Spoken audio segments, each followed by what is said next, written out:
sing for the people, they tell me I'm sweeter than a whole bag of sugar.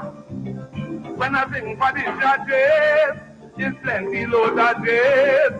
I want an opinion. I am asking a question. What's wrong with me? We don't know. What's wrong with me? We don't know. What's wrong with me? We don't know. What's wrong with me? We don't know. Am I ugly or what? Bad luck or what? I cause death or what? Do I smell like cigarette or what? What's wrong with me? We don't know. What's wrong with We me? don't know. What's wrong with We me? don't know. What's wrong with me?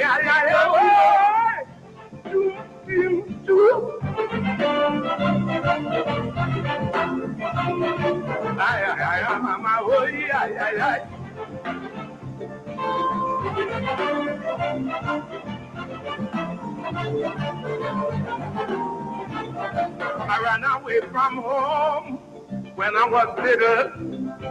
Night and day I roam. I seen plenty trouble. Many, many days I had nothing to buy. No place to rest my head when I tired in the night. What's wrong with me? We don't know. What's wrong with We me? don't know. What's wrong with We me? don't know. What's wrong with me? We don't know. Am I ugly or what? Bad luck or what? I have rabies or what? Do I eat babies or what? Tell me, what's wrong with me? We don't know. What's wrong with We me? don't know. What's wrong with We me? don't know. What's wrong with me? Oh. Mina, muma, mina, mina, muma, mina, yeah.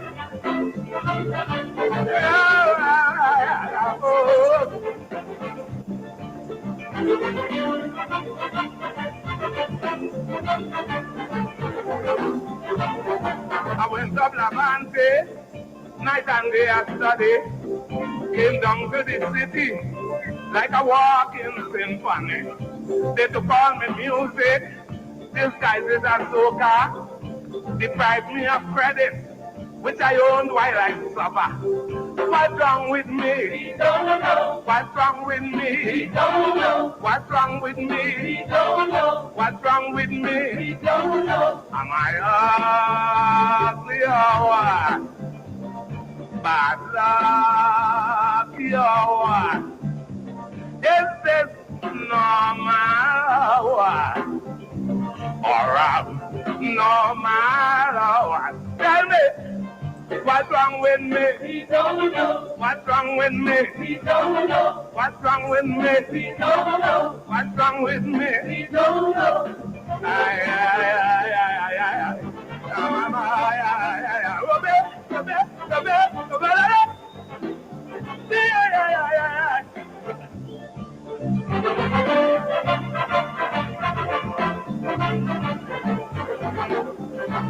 I am a master of music and a bad with my lyrics. I am very consistent. I am blessed with contentment. But the way they just treat me, like Calypso bubbly, is really a heartbreak. Maybe my birth was a mistake. What's wrong with me? We don't know. What's wrong with me? We don't know. What's wrong with me? We don't know. What's wrong with me? We don't know. Am I ugly or what? I have nothing or what? Or was I born a blight or what?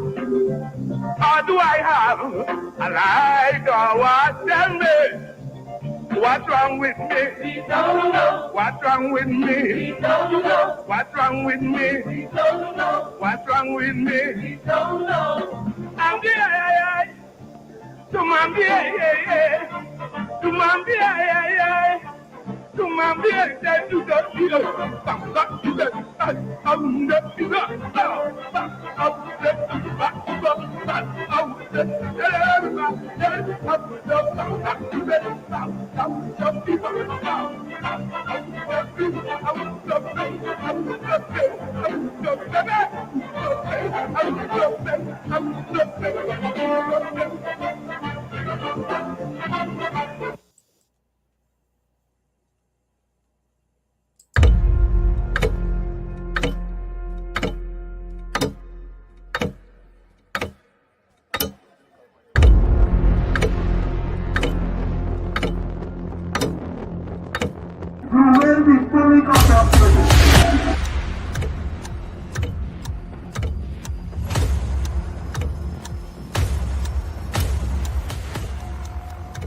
Mr. Watts, he is armed himself. Shots. Watch it. Tear gas. Live rounds. Also, I can see that.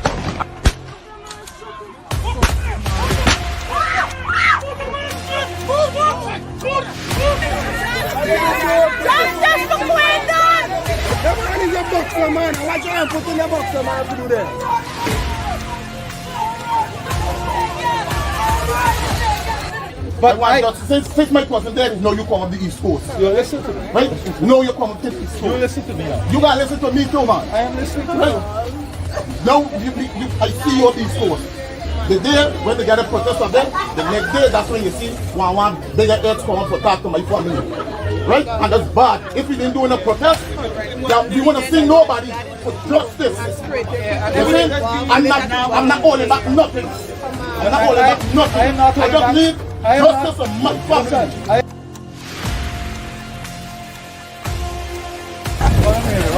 I get visitors all of a sudden. All of a sudden, you all have visitors. This is Joker. Who is that Joker? That piece of plum. They know who they deal with, you know.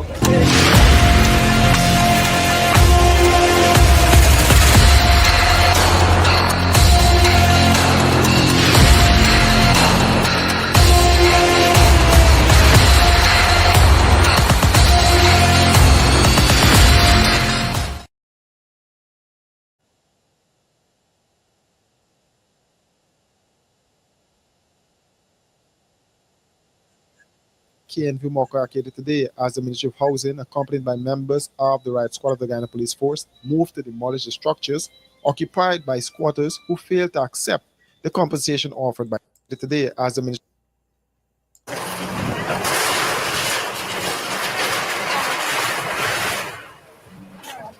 This was a scene at KNV Moko Arcade today as the Ministry of Housing, accompanied by members of the Riot Squad of the Guyana Police Force, moved to demolish the structures occupied by squatters who failed to accept the compensation offered by the government. The Housing Ministry said the land on which the persons are on form part of the construction of the Eccles to Great Diamond Highway. Shots were fired by the police and persons were arrested, while angry residents threw bricks, bottles, and flammable objects at the police. At one point, the excavator caught fire. What did they do? Like, me want to talk no more, man. It does everything damaged. Them telling me for coming one by one. Them saying that the OE house ward in these hard times, where you can pay 6 million or 5 million or 2 million for these things they know. Then what's expensive? Nails expensive. Board expensive. Everything gone high. The bed broke up. Everything broke up. What I sleep? I need funny. Then the rain wet me up. It's right there, guys, the road. I'm a homeless girl now. Now I'm a homeless girl. And this is totally wrong with the people doing. This is totally wrong. These people need to give me justice. 20-something years now we family live over here, boss. Actually 30 years now. Where we going? The area was surrounded by the police and housing officials who were executing the exercise. They first started by removing the bridge and then this house and business place. The owner was standing her ground against the demolition when she was arrested and dragged through the mud by the police. For several minutes, she and the police wrestled until she decided to go. Moments later, her house came crashing down. The operator did not stop there He destroyed all the beverages and other items the woman had for sale. Some were covered by the debris.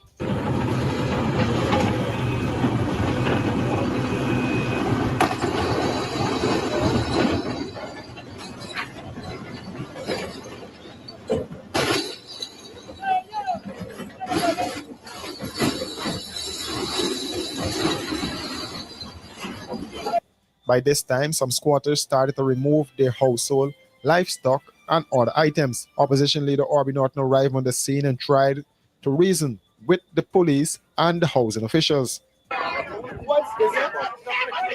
Why can't they meet in a civilized way and Things got heated as the exercise continued, with residents pelting the police, who returned fire.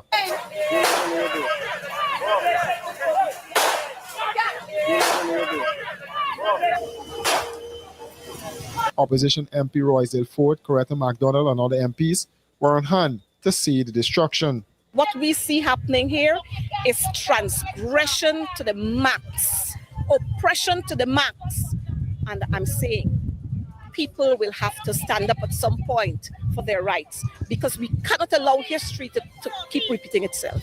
There's more than just a possibility. I believe that there's a high probability that legal proceedings will have to be instituted by the people who would have been suffering, by the families who have been suffering this sort of demolition and complete destruction to the property. And it's just simply beyond that level. I believe that serious questions have been raised and we will examine them. We're in the process of gathering a number of pieces of information and documents that go towards the legal ownership of this land as to who actually owns it, whether this is in fact land for which the government, even if they want to build a road, it should be subject to the Constitution, should be subject to the payment of compensation to persons who are the owners of this land. So we are currently in the process of examining those issues, and we will definitely be instituting proceedings if it is found that it is necessary to do so. But in my view, having regard to what I've seen here, what I've learned over the last couple of days, this is a serious case that will require some degree of legal representation on the part of these people who suffered and you see what's happening, complete destruction to their livelihood. But this is a complete demolition to their lives. I believe it is extremely insensitive. When it occurred in Linden, when it occurs in other parts of the country, it is against the rights of the people, not because that they're squatters in the eyes of the government, not because they can't produce a title to property. This is completely against the law. They have no right to demolish homes, especially to demolish homes in the manner in which they're doing. This reminds us of the situation in apartheid South Africa, the demolition of homes and communities. And the government here would have signed all sorts of treaties. I don't know whether they don't read them, whether they don't pay attention to them in terms of the rights of people and the rights of persons to live, even in homes that are not necessarily on legal land owned by them. This is what is left of the houses when the exercise was completed, as persons contemplate their next move and start all over again. Many of those whose houses were demolished lived on the land between 16 to 30 years. Oh, well, good evening, good night to some of you, and good afternoon to some of you, and welcome to our Tuesday edition of Politics 101. Yes, it is our Guyana. It's not South Africa. The representative there, Mr. Roysdale Ford, said it reminds him of South Africa. When Coffee 250 a few years ago said, we are an emerging apartheid state, the government went berserk, as it does whenever these charges are made. Well, that happened in Moko, Arcadia, just 2 years ago. And the matter went to the court, as Roysdale Ford said, and in what, in my estimation, is a shocking decision. The court not only ruled that the people had no right to the land, but the court ignored the demolition of the people's livelihood, their homes, destruction of their livelihood. The court ignored the fact that the government lied because the road did not pass through those lands, and now those lands are up for sale or whatever they're up for, and the people who they will be going to are certainly not the people of Mocha Arcadia. In the meantime, the government blames who? Aubrey Norton for what they did to people's livelihood. Wherever you're joining us from on the day after Mashramani, I'm sure Guyanese have gone back to work, those of you who are in the workforce, and things are back to where they were before the MASH weekend. Hope you had a couple of days off. Those of you who partied for the MASH weekend, that's okay too. Those of you who spent the time reflecting on what 55 years of Republican status means in 2025. Some of us have lived through that entire 55 years. Dr. Henry Jeffries here this evening, and we're going to be talking about that. We're going to be talking about the Maka incident and the development in the court. And of course, we're going to be talking about his last two columns. The one this past weekend that had to do with the noise that was created after some statements I made here. And I ask you all to read that column as part of your homework in preparations for tonight's class. David Hines' barbs are warranted. Again, I want to thank all of you who have stood up and to say no to the government trying to say that heaven was coming down because of my statements. Good evening to all of you. Good evening to all of you joining us from New York, of course.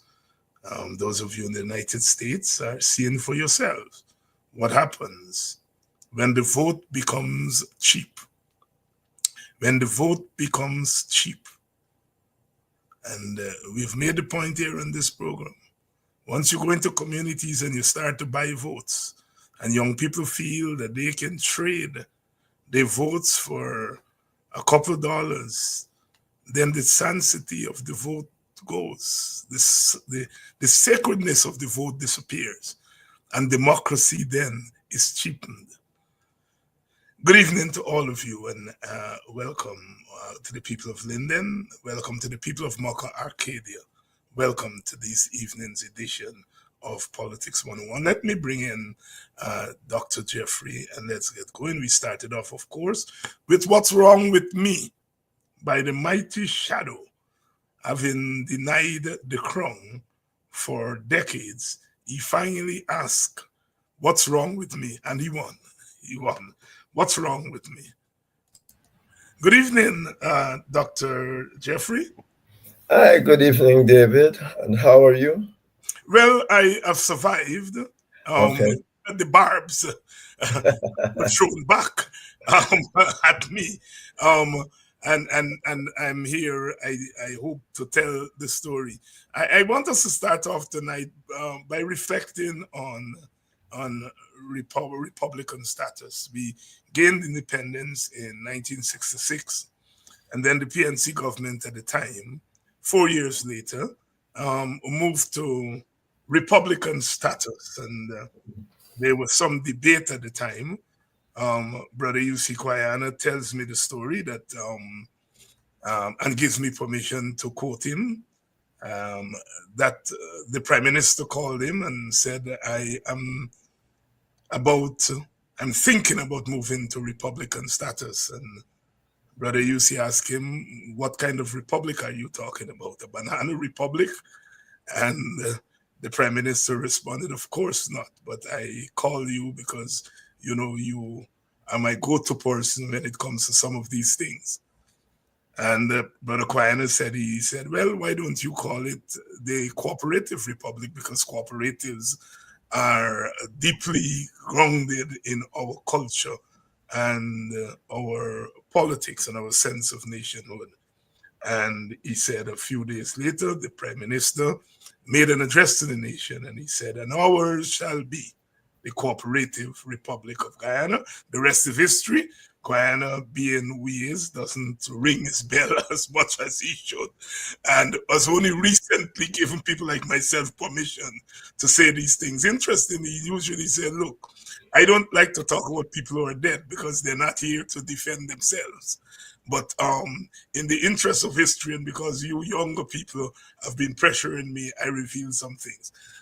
55 years of Republican status as the Cooperative Republic of Guyana. Your reflections, Dr. Jeffrey. Well, David, independence was supposed to bring about some kind of democratic relief, putting us in control of our own destiny. Of course, the way it came about, as a matter of fact, was very problematical. Remember, before independence, there was a lot of riots and all of that on the street and all of that. And the PPP was undoubtedly the majority party at that time. And it was effectively kept out of government by constitutional electoral manipulations. It was constitution. You change. The British did an quite unusual thing. They went to PR voting in a British colony, which was unusual. Not even Britain had it. But so effectively, the idea was that Jagan shouldn't come to government. And as I said, we had a whole lot of riots and rioting and all that. None of us we weren't quite clear of where all of that was going. The idea was that once you come to government, you will have some kind of a country developing gradually into a democracy. I don't think that we understand a whole lot of things about the context. First of all, there was the geopolitical context. Then there was the whole idea of the ethnic context, the bicommunal nature of Guyanese society. We didn't know that. We almost treated Guyana as if it was like Barbados or, not even Trinidad, Jamaica, so on, that a government will come in and that government would be able to rule in a sensible way, and the country will be developed. It came. Remember, the PNC came to power, as a matter of fact, with the United Force after the Constitution was deliberately changed. I mean, no doubt about it, to get rid of Jagan. But that too, we didn't quite understand what was going on there, because Jagan, on the one hand, has never said he wasn't a communist, so far as I'm concerned, but he hinted it. He spoke as if he was not. And no one knew that since 1951, Jagan had sent a letter to the Soviet Union saying that he intends to take Guyana and the Caribbean, as a matter of fact, into the communist camp. Well, communism is not about democracy. We are seeing it then. We are seeing it up to now, even in Guyana. And therefore, you can't try to use democracy to end democracy. And it was not, the West wouldn't allow it. Nobody would allow it. I wouldn't allow it. I've had this discussion with Jagan 100 times after, but I was still in the mode that, we were guessing as to whether or not he was communist or not. But lately we see a thing come out, the letter of 1951 that he sent to the Czechoslovakian Communist Party, claiming that he wants some help to take Guyana and the Caribbean into the communist camp. At the time, Yeah, they were having all sorts of show trials in. I think they, as a matter of fact, they were like the secretariat for the Communist International, and they were having a whole lot of show trials, locking up their own people under all sorts of mechanism in Czechoslovakia.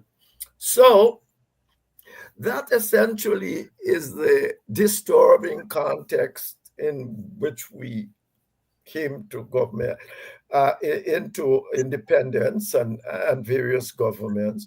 And David is still with us.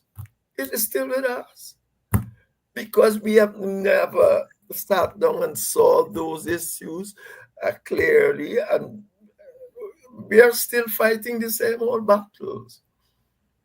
Fighting the same old battles. You know, some people at the time of Republican status, a mere 4 years after independence and unprecedented in the English-speaking Caribbean, moved to Republican status. And even as I say that, I have to single out Dominica, which became, at the time of independence, a republic, and I think Belize had become republics. But there was the feeling among anti-Burnham activists that Burnham had moved to Republican status to serve his own and his party's own ends, that he didn't want to be subject to the Privy Council so that his authoritarian acts would not be tested in the Privy Council, and so on. He wanted to control the courts, and so on and so forth. Are you aware of such charges, and what do you make of them? Oh yeah, but I always say people when they come up with that, I said Burnham became an autocrat under the Westminster system. He didn't need the other one. I mean, it's a joke. It's Burnham became an autocrat under, look what Jagger is doing now under the Westminster type system. Yeah. You just show all that the picture what can happen there, and they can still say it's legal. Burnham became, he did not need the Constitution to become an autocrat. He became an autocrat under the British Constitution. He didn't have to change it. He could have keep running with it and be an autocrat. So, I mean, I have never taken that sort of argument seriously. Yes, but you know, but there's another thing. There's a feeling from Burnham and maybe Guyana and them lived in a time when they believed that to take your life in your own hand, you have to walk away from the monarchy and things like that. It was more like that. It was, let's leave the monarchy. This had nothing to do with whether I'm not born, I'm going to be an autocrat. The British did all they could to make him that, and the Americans. He could almost do what he liked once he got into office. But it was his own feeling that we need to stand on our own legs. And part of that was that we must govern Ghana. Because, I mean, up to now, we said that was political governance. Independence, you're never really independent, much less. Look, Jamaica, I think, Barbados only recently, was still struggling with these things that you have a foreign head on your country. That was essentially it. And that was part of the process of making yourself independent. But to make him an autocrat, Burnham was an autocrat under the Westminster type system. Under the Westminster type system, and of course, Dr. Jeffrey is so on point there, and as he would normally put it, in a blunt way. And I hope that, as usual, you all are taking notes. Dr. Jeffrey, we saw the MASH parade yesterday, and citizens bemoaning the fact that there's been a dumbing down of Mashramani, the Republican celebrations and so forth. There was hardly the large crowds that you would normally see in the early days of Mashramani. You served in the PPP cabinet. What was the thinking behind the, in a sense, downplaying of Mashramani?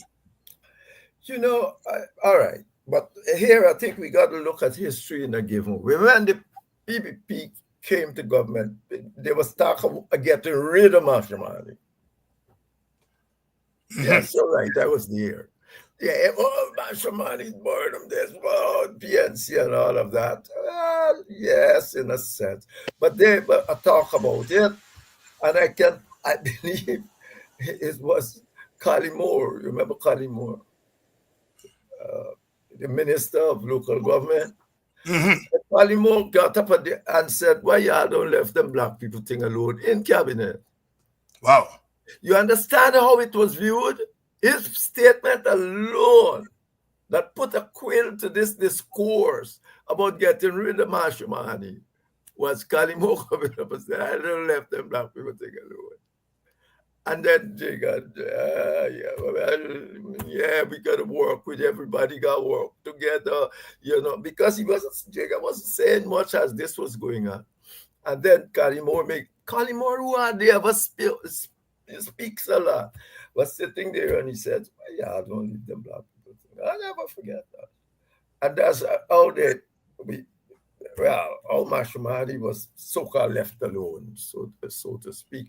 But that was a time. But after that, the PPP started supporting it quite a lot. They had all sorts of ministries, and once that decision was made, they did support it quite a lot. The Tommy Down has a lot more to do with the nature of what's taking place here in Guyana at this point of time.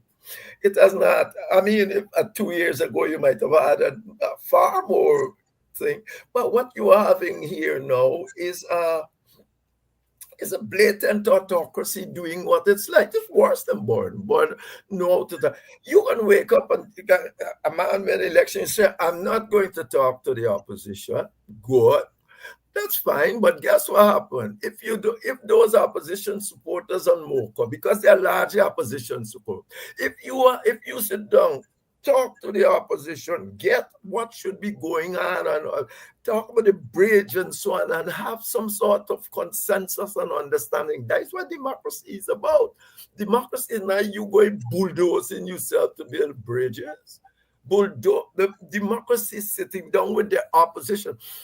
As it is said, it's said in every person, minority rights is important as majority rule. It's not even matters. So I think I put in an article.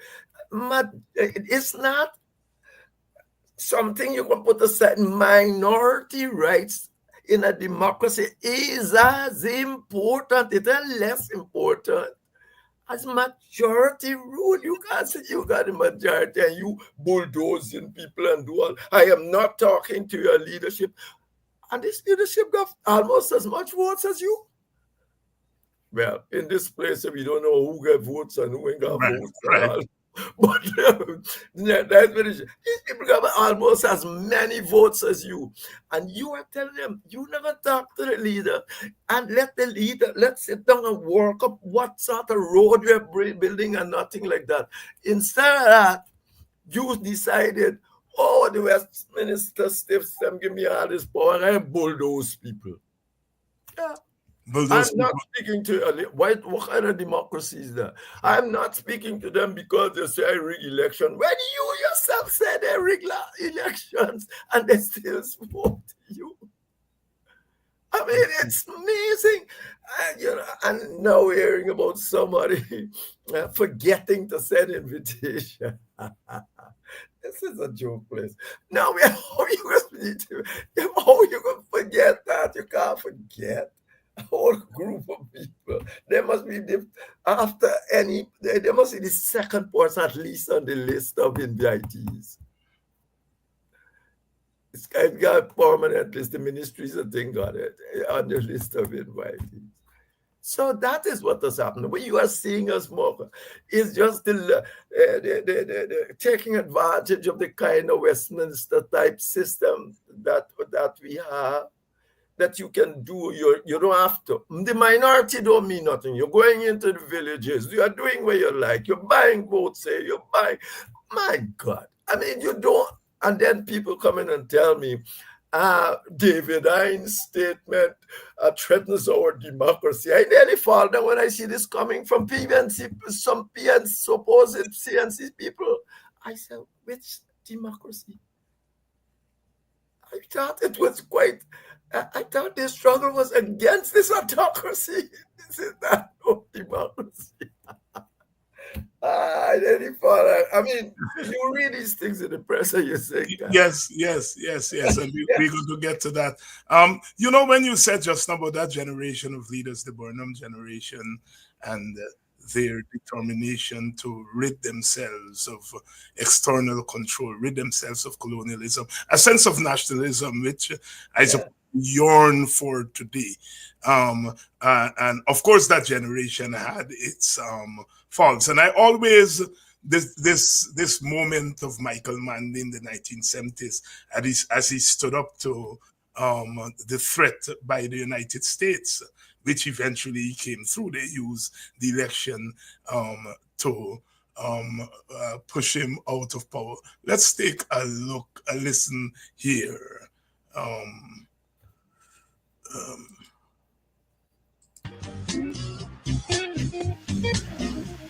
Flamboyant, charismatic, good-looking, eloquent. Michael Manley could convince you that he's the greatest guy in the world, and you'd believe him. I remember one night during the campaign, the people got so excited about him that they would literally pick him up when he appeared. And I don't know what went wrong this night, but as they maneuvered through the crowd with him up there, he fell, they dropped him. And he cracked a couple of ribs. We had to rush to the hospital, do all of that stuff. And you know, the next day he was out on the campaign trail again. We've come too far, we're not turning back now. We've come too far, we're not turning back now.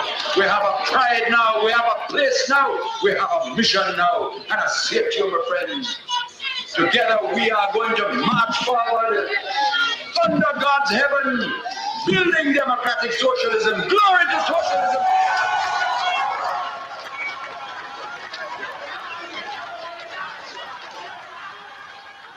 Michael Manley said, yes, people, better must come.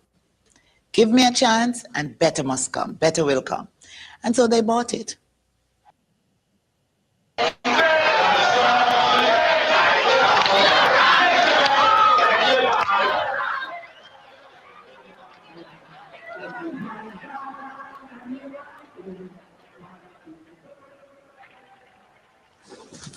Michael Manley swept to power and became the country's 5th Prime Minister.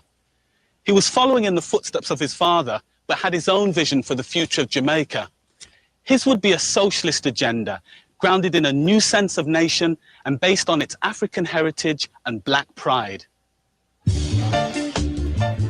In the early 1970s, he gave land to the farmers, created jobs for the poorest working class women, and most importantly, provided free education, not just for the privileged, but for every child. Under Manley, Jamaicans would be in charge of their own destiny.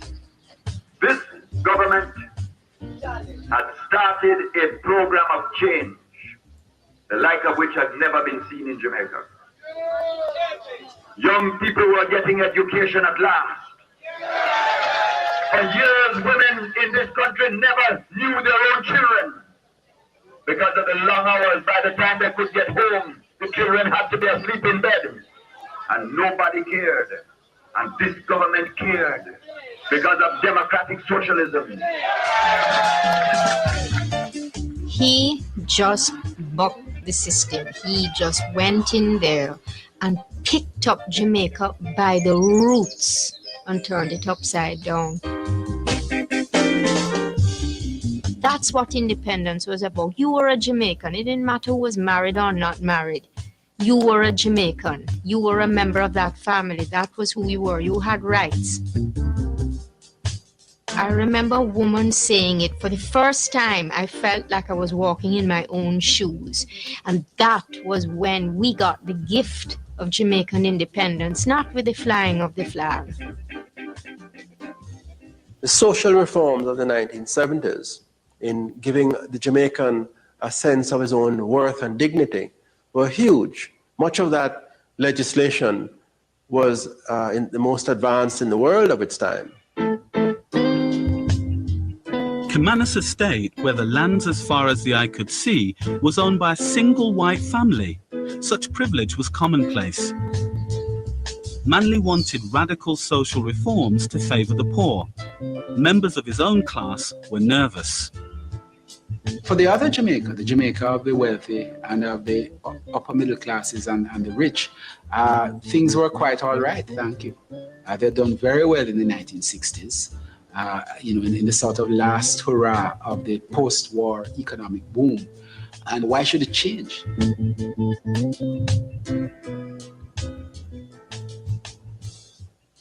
A country like Jamaica cannot become a just society if you don't redistribute some of the wealth and some of the benefits. And we have begun that process of redistribution.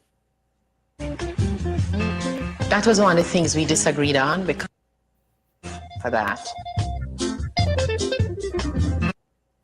Had always been his hero, so in a way it was.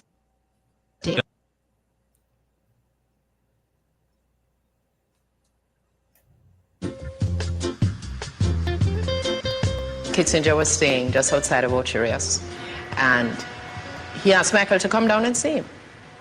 And Michael talked to me about that, and I said, but I don't understand why you're prime minister. Why are you going down there to see him? And he said, because he asked me to come down and see him. I said, you're a prime minister. He comes to see you at Jamaica House. And then Kissinger came in and saw him at Jamaica House. Kissinger asked Manley to condemn Castro's decision to send troops into Angola to fight South African-backed forces. Manley refused, showing solidarity with Castro and his utter contempt for apartheid. Kissinger doesn't come down here and, stick his finger in Manley's face. He box his finger out of your face. That is almost a national cultural reaction to it. I say give thanks to the fact that Manley stood up to Kissinger, despite everything else. Sometimes in history, you have to do that, and he did. Now there are certain people in the world who say now, why are we taking this risk to anger the United States of America? And the answer is this: we are not angering the United States of America. They are angering themselves. They are not going to tell me what relationship I have with Fidel Castro. We have that friendship with Cuba as part of a world alliance of third world nations that are fighting for justice for poor people in the world. And I tell you as the party leader, as long as this party is in power, we intend to walk through the world on our feet and not on our knees. We paid for it. After Jeffrey, I played that long clip, partly to refresh your memory and my memory, if it needed refreshing, but also for this audience some of whom would have remembered the Burnham period and what Burnham did and the PNC and standing up to foreign powers. And to say that we were not alone in the Caribbean, we were not alone in the world. That and I'm responding to the criticism that Burnham had gone to Republican status,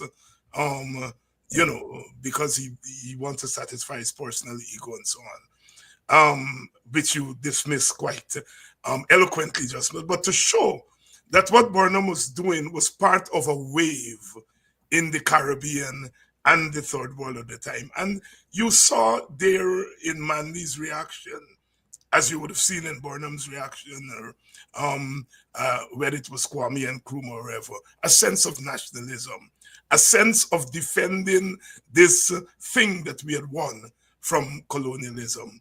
Your thoughts? Oh, no, there's no doubt about that. Look at how many things Burnham tried to do. Look back there, national service, all these things. Free education, it's almost the same thing Manny was doing. It's nothing new. Burnham went, that's what I was saying to you, Burnham went one step further. Burnham went to Republican status. It's like if they were challenging each other to go the next level. And so all these things, free education, medicine for everybody. Think the great problem with Guyana, it wasn't Trinidad. Trinidad was doing almost the same thing. Eric Williams, was a little bit more quiet with what he was doing, but Eric Williams ended up having a bigger cooperative movement than Guyana. Yeah. And more successful, but he was like staying in the capitalist mode, so to speak. But he was always with the working class, doing these same kind of things, trying to help out his neighbor. If he wasn't trying to do that, Burnham could not have spent almost every cent of when you had a Caribbean Development Fund or something. And Burnham used that money. So effectively, yes, but there's one important difference. Jagan was just like that. Yes. Jagan was just like that. Jagan supported all these kinds of forward movement things. The great problem with Jagan is that he was kept out of office and he hasn't got nothing to give his people. And the result is he's talking to his people about black people, PNC, this, up and jot, kind of vote for your race. Vote for your race. Don't split the vote up to the day the PPP goes out and says so. Jamaica is 90% black people. You didn't have that. And there's a major, major thing when we talk about politics in Guyana. Just don't you want to do these things, but remember the government that is doing it is almost, is illegitimate in a sense, because of how it comes to power. Mandy was not. Mandy won overwhelming elections from 90% the same people. Burnham did not do that. Burnham was installed maybe like this government now. So you have different pressures coming on you from different places, but the policies were quite clear. Anti-colonialism and all of that. All of them are trying that in the Caribbean. And you see how the Americans turn on Mandy. There's a sense that they might have overthrown him too at the end. Yes. Yeah. He paid a tremendous price. The aid that he was getting from America, 13 million at the time, it was a lot of money, was cut to 4 million. In case you're just joining us, we are talking about Republican status in Guyana, 55 years. We celebrated this past weekend. Some of us observed it without celebrating, but we are reflecting on the thinking. At that time, we saw a clip from Jamaica to remind us that Guyana was not alone in the Caribbean and the world under Burnham, as we try to, as I usually put it, turn plantations into nations. Talking about that, Dr. Jeffrey,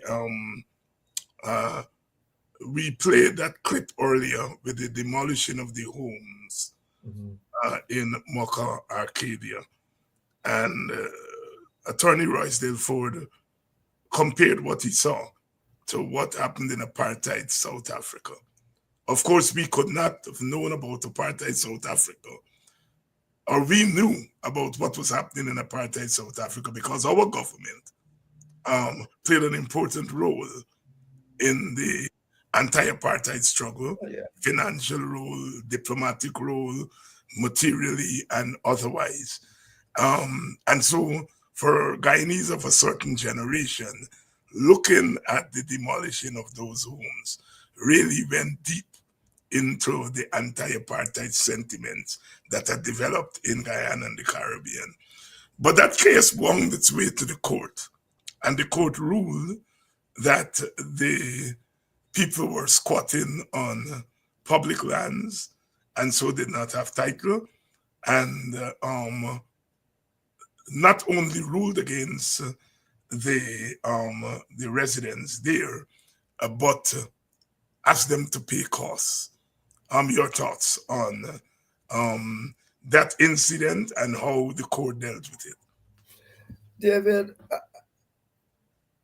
Law and justice are two different things. Law is not justice. Law tried to approximate justice in various way. What's going on there is a situation of what the rules might have said. And some people are very stringent in how they look at the rules narrowly and all that. And in a court, you can go there and get almost any decision you want. Some judges can be more liberal, or the same judge can be more liberal on one time to the other. It depends on all kinds of pressures, particularly in a society such as ours. Nobody, the judiciary is not independent. It is not. You cannot have an independent judiciary. Well, not I even say it. Is transparency the other that says since how long? Know what I mean? You cannot have it without having permanent members, permanent fixed people at the head that nobody can touch. Once you put them there, they might be on your side when you put them there, but once they're there, they can change. Nobody can move the members of the U.S. Supreme Court. Nobody. Once you put them there, that's it. They're not even there. You got people acting. You have people acting for 2 decades. What kind of judiciary is this? And guess what the judiciary is? It's the third pillar of the important pillars of the state, the administration, the parliament, and the judiciary. So when you don't have that, why are you telling me about democracy and justice in the courts? When you go there, is a spin of the kind. If it's effectively anything to do with politics, well, if you spin in, you are likely to be 50, 60, 70% losing. Business things.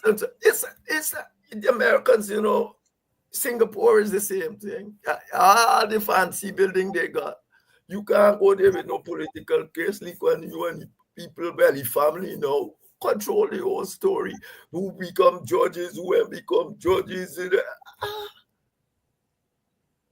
And now to all of that, you got 2 people quite competent because they're doing the job for the longest while, but you're not in point because they're Africans. And you don't know where you might run into in any election petition because of all this skullduggery that has been happening in Guyana elections, period. So you don't want them there. You can want to push answer. You are putting Indians, you better put our hope in Indians rather than Africans. That is where we are. Yeah. And it's interesting that you make that point. Takumo Gunse was here last night and we were talking about the politics, and he was making the point that those of us who believe that the PPP is going to put their owners, they're coming back into power in the hands of black people, we stupid. They may be trying to buy black votes, but they are not going to put their future in the hands of black voters. And you are making the same point here, that as much as the court may rule in their favor, as much as it has done in the recent years, they still are not going to put their trust in a court that is peopled and by people of African descent. And you know, that's an important aspect of ethnic and racial politics that I think Guyanese of all stripes and on both sides of the political divide, I don't think understand. I don't think we're a society that, well, there is, on the one hand, yes, we understand race and how it operates in a day-to-day basis, but sometimes in our quest to really hold this one people, one nation together, sometimes we lost sight of the dynamics of race and how it operates. Go ahead. We don't lose sight. There is no such thing as one nation, one people, no one destiny. That is the reality. That's the first thing you got to understand. You see, this is the thing. You can't make your aspirations become the reality on which you are dealing. You got to work for it to become that reality.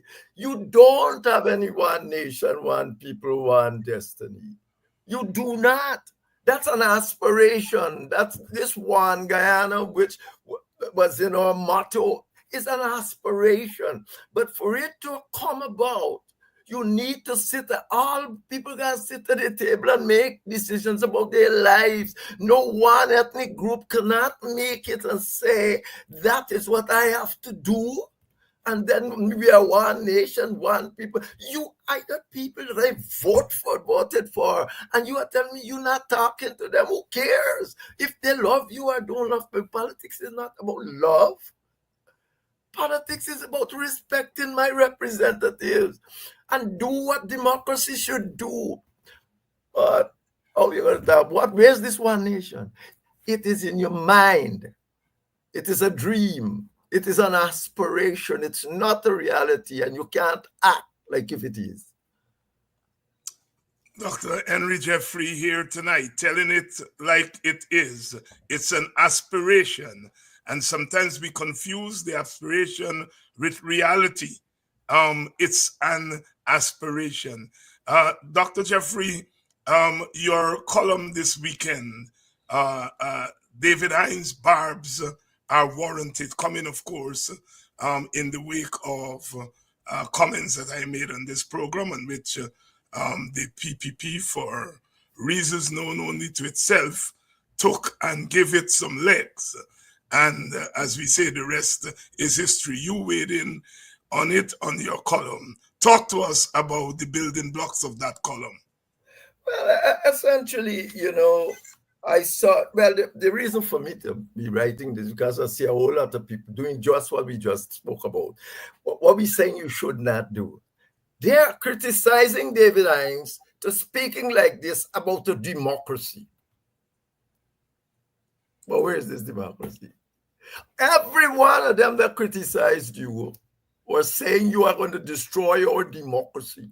You are going to lead to more racism and division. Huh? Look, you just show Marco, you can go to more division and that. You just chase away the people's representative, and now you can go to more division and that. People said the state has been captured. Just what they said about the Israeli court, the Israeli government. They said the Jews have captured the state and doing what they like to the Palestinians. And people just call them a part of why they can't call you. But the point is, the idea is this. It's not so much you that make me right, because people say I think about you and other people I don't bother. But it's the notion that we just spoke to, that you are trying to use as reality, a dream in your head, to criticize a person that is fighting for that to become this reality, to become real. Because what you have is not any democracy, any unity. You don't have it. And people in government are doing all they possibly can to make it worse. They're going into every area in the country, and they got commissars in every department. I've heard that term in a long time. Man, it's a man to ask me if I notice. I say I must notice, and that is what I do. I mean, what are you talking about? This is an ethnic party doing this to another ethnic group. PPP is an ethnic party. The part of this problem too, is for you to believe, as in the South African Mandela and all of them had to realize that we have got to carry on this struggle. If you can be white and join us, black and join us, whatsoever and green and join us if you want, but we are not going to carry on this struggle under any pretense that the struggle shouldn't exist. I mean, what is it? You know, when I spoke, man, I ended that column there by saying, you're talking not about race, but about the structure of dominance in it. You remember that's what they end up saying in the country. Said this is not a race, it's not about black, brown, green people. It don't matter to me. What matters is that there is a structure of dominance in Guyana that must be destroyed. And when they asked the ANC in the night, they said, and okay, you spoke about the enemies, identifying the enemies. They say we identify the racist police. That is it. We identified those who are sent to kill us wantonly on the street, and we identify the stooges who go around with them. They are our enemies. And I got a quote from them I can show you.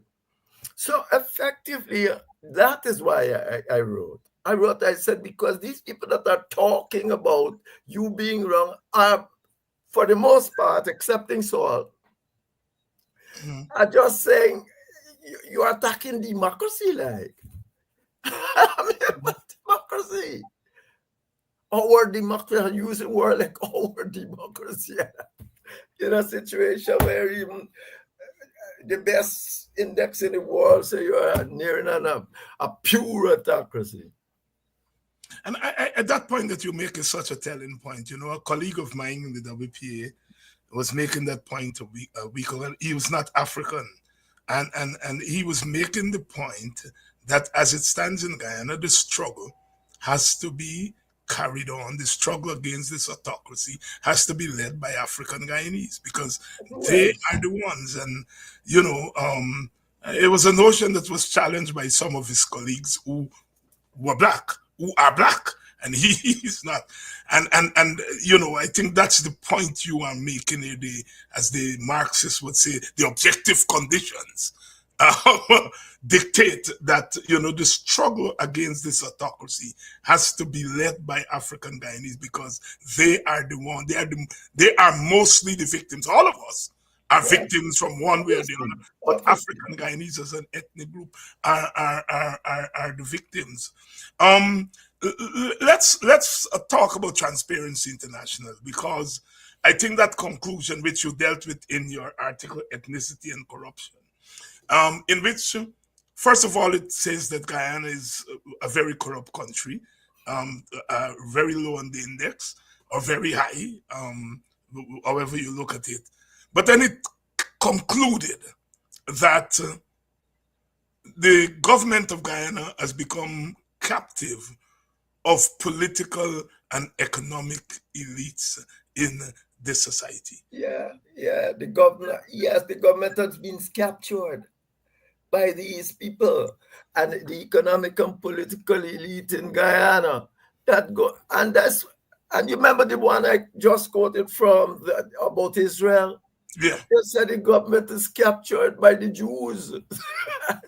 It's the same thing. You're seeing it. They got all sort of odds. And you know, one man wake up and the next day company become one because of one Guyana. You know, I mean, we got to get smart here. You know, when you look, you ain't got to look at the ads, and they say by the business elite, the capitalist elite, but this not, you see, as I have to say in my article, this is not just captured by a business elite. All the business elite, 90% of them are Indians. That is what is captured, the government. So what you have is an ethnic elite, essentially.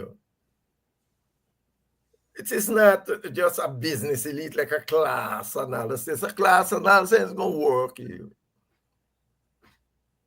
It is an ethnic elite.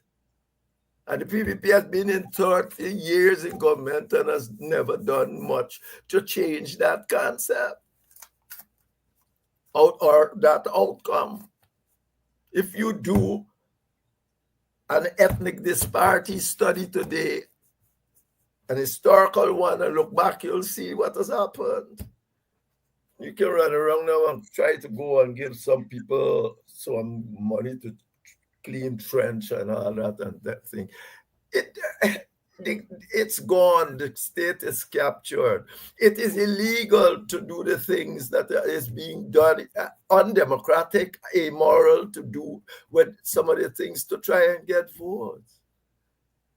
Even if you go there and win on this with what you are doing, you have not won a democratic election. That's a fact. That's a fact. And good evening to all of you who are just joining us. Dr. Henry Jeffries here tonight. We have been talking this evening about our republic. We just celebrated observed this past weekend 55 years as a republic. We talked a little bit, or we talked at length about what republic really meant to that generation of leaders, the Burnhams, the Eric Williams, the Michael Manley, Barrow, and all that generation of leaders in the Caribbean. You know, Dr. Jeffrey spoke about Trinidad, without saying that the socialists did almost the same thing, more cooperative than Guyana. And when you look at a place like Barbados, the so-called welfare state lasted the longest in Barbados, and they never uttered the word socialism. In fact, when the government, the Barrow Party, attempted to take away free university education, they were thrown out of office. And the Barbados Labour Party came in and they had to restore free education at university. And it's remarkable. It's remarkable what that generation of leaders were able to do, you know, in terms of trying to build up our social capital with almost nothing. I was telling my students today that, you know, taking revenues, small little revenues you're getting from bauxite and sugar and tourism and rice, and you have to build schools, you have to build hospitals, you're subsidizing education, you're subsidizing basic food stuff, you're subsidizing healthcare with little revenue. You had to be driven by a sense of destiny coming out of colonialism with basically plantations.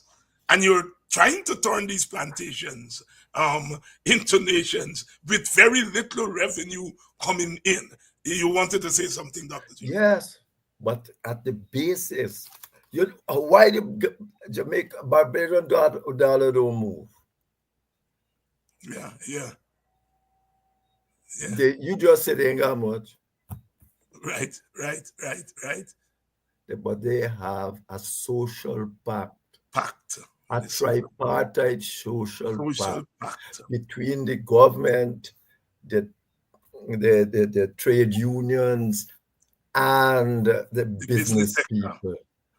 So you can't just raise thing in your shop and cause confusion and all that. You can't just give any old wage increase and cause confusion. This thing got to come together because we do not want to go down the road of to 100,000.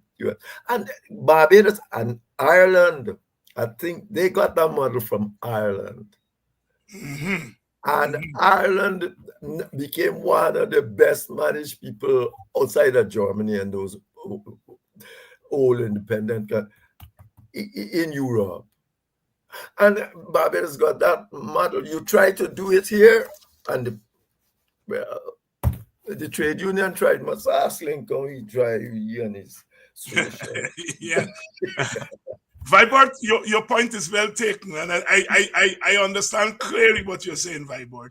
The way in which we look across and try to see if we can find leaders outside of the African community to fight for us and to solve our problems.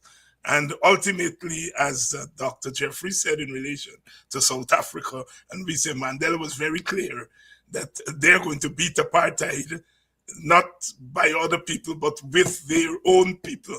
Not that others could not and did not join the struggle, but ultimately this was a discussion that Dr. King had with the younger members of the civil rights movement, the Stokely Carmichaels, etc.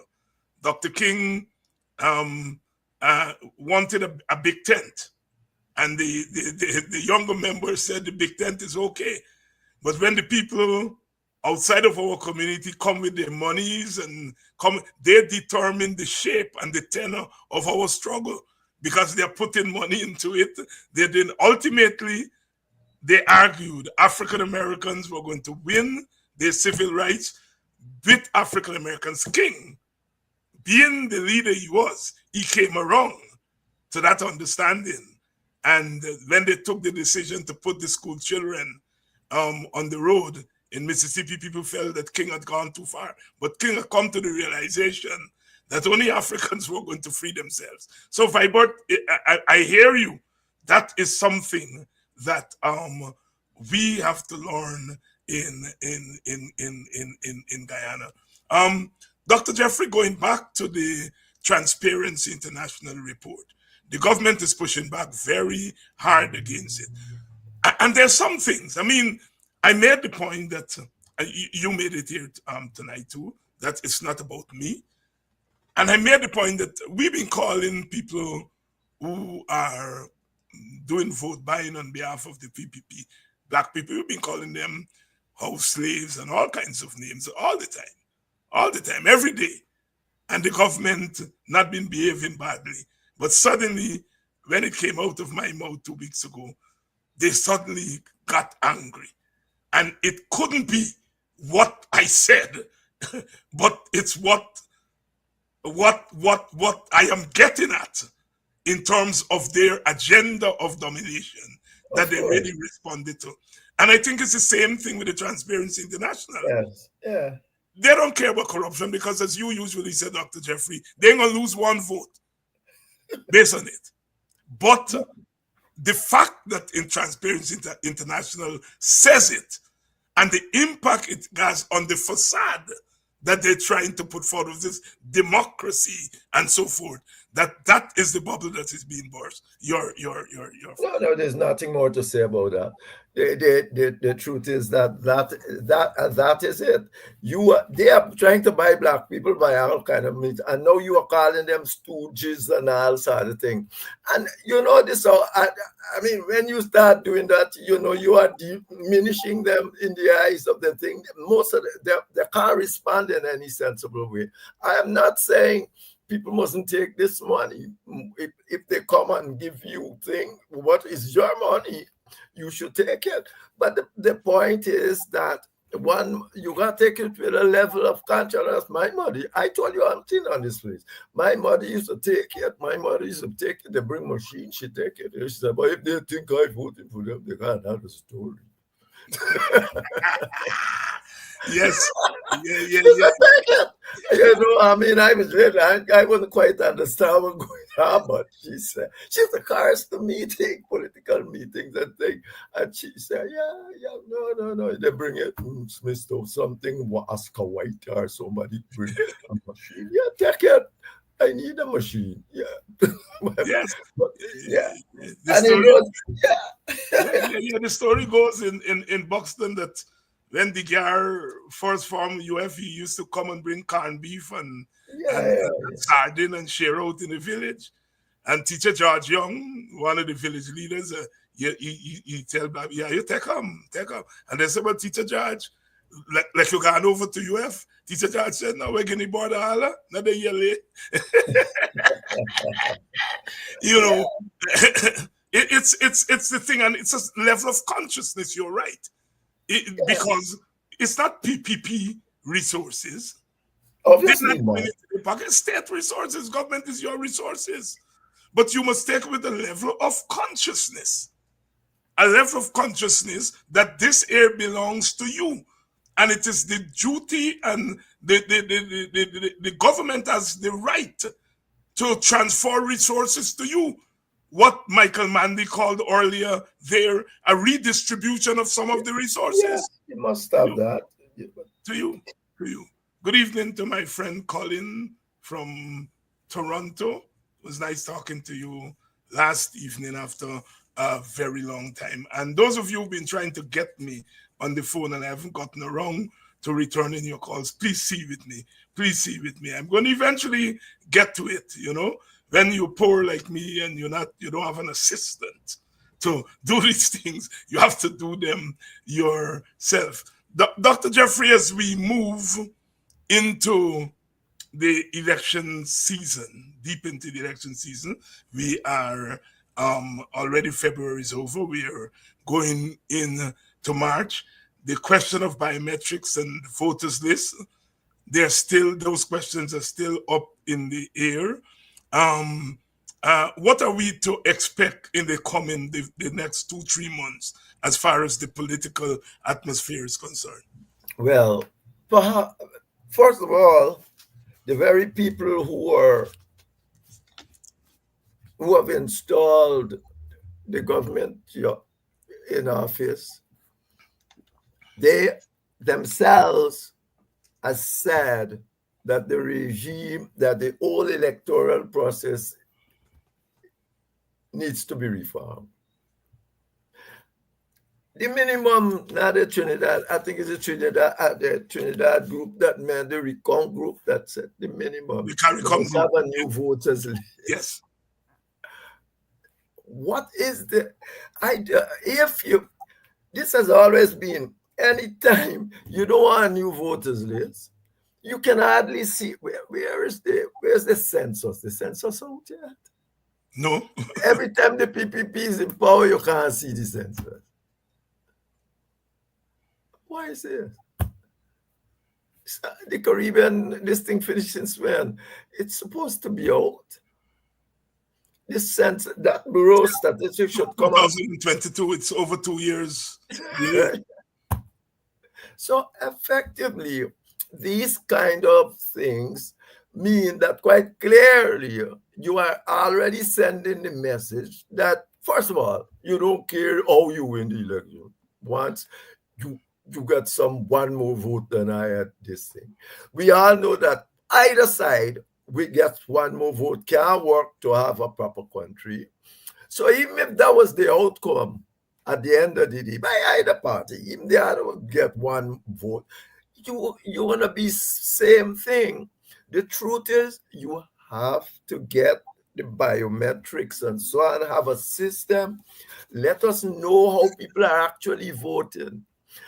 When people come and said, you mustn't listen to anybody that tell you that we cross over votes and we look at the last elections. You can't judge nothing from those elections.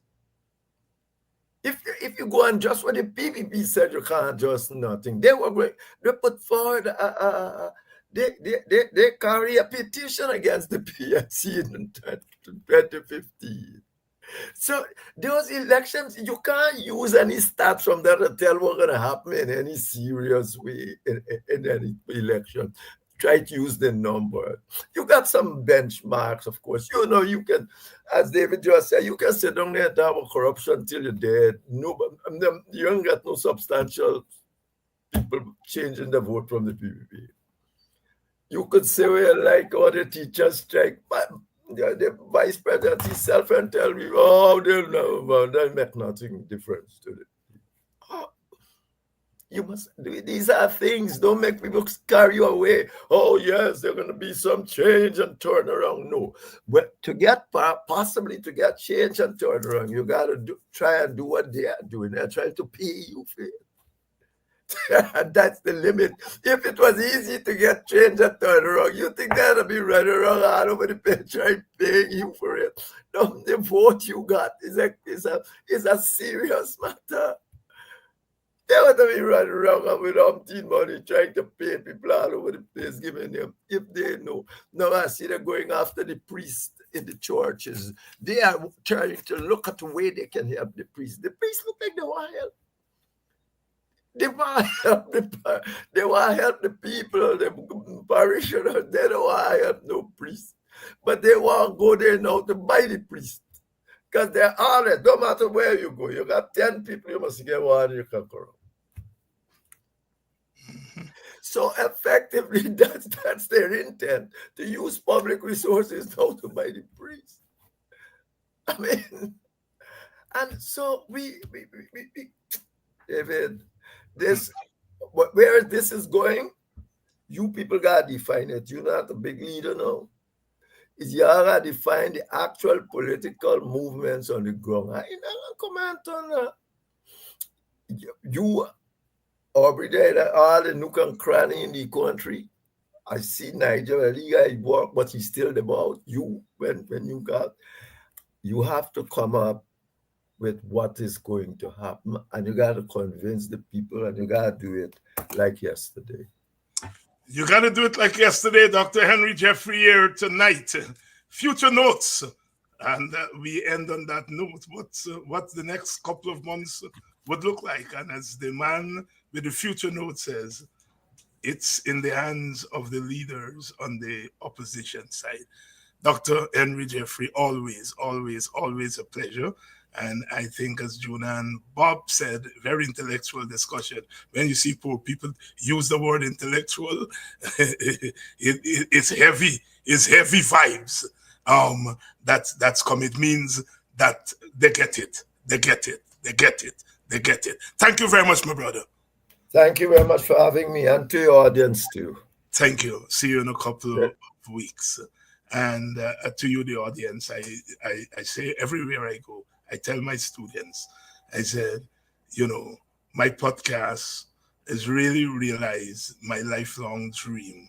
I have been a teacher since I was a boy, and doing this kind of teaching, this kind of public scholarship, really so inspiring. I remember Walter Rodney saying, when they didn't want him to teach history, African history at the university, he went out into the communities and began to teach African history. And he said, as in teaching, he ended up learning more from the people, learning more about African history from the Rastafarians, from the young people,